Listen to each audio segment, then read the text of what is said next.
back to school. The summer was over and it was time to go back to school. There's so much to organize, groaned Mom.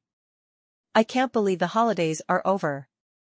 I don't know why you're complaining, said Joe, who was 10. You don't even go to school. But we have to get you two out of bed each morning, said Dad. And out the door, with your homework and clean uniform and a good breakfast inside you, before we go to work. Joe was looking forward to school. He wanted to see his friends again. The only thing was this year his little sister, Bella, who was 4, was going to school too. Joe wasn't sure about that. I hope Bella won't be a nuisance, he said to Mum. Oh, she'll soon make friends, said Mum. You'll hardly notice she's there. Joe wasn't sure about that. Bella was very excited. She kept showing everyone her new pencil case and bag and water bottle, and Joe felt he'd seen them 100 times. Finally, the morning came. The alarm went off and Joe and Bella tumbled out of bed and into their new uniform. Mum shoveled cereal into bowls, and everyone gulped it down.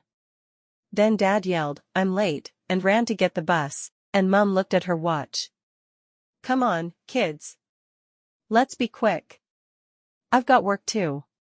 When they arrived at the playground, there were children and parents everywhere. Joe waved at one of his friends. Hey, Finn. How are you? Bella had been looking forward to school. But now, with big kids running everywhere, and all the noise, she wasn't sure. She took tight hold of Mum's skirt. Mum, she whispered. Mum was talking to another parent and didn't notice. But Joe did. What's up, Bella? Bella's bottom lip was wobbling. I don't want to go to school after all. I want to go home. Joe thought quickly. If you go home, Bella, then nobody will see your new pencil case. That's true, Bella admitted. Also, Mum has given you a box of raisins for your snack. Bella loved raisins. All right, she said. I'll stay. Mum took Bella to her new classroom. Joe was so busy that he did not have time to think about Bella until the head teacher, Mrs. Smales, put her head round the classroom door. Could you come with me a moment, Joe, she said. Joe was a bit worried. What could she want? We're having a problem with Bella, Mrs. Smales explained. She doesn't like her new teacher and now she says she won't stay. In her classroom, Bella was hiding under a table in the dressing-up area. She had her head buried under the costumes, and she was howling. Joe crawled under the table. What's the matter, Bella? He asked. I don't like her, said Bella, pointing at her teacher. She's a wolf. What? Said Joe. It's just my name, said the teacher impatiently. I'm Mrs. Wolf.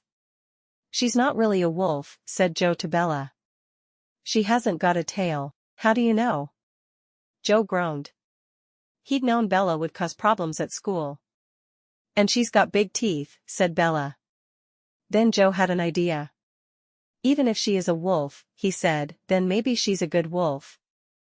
Lots of wolves are. It's only in fairy tales that they are wicked. Bella wiped her eyes and looked at Mrs. Wolf.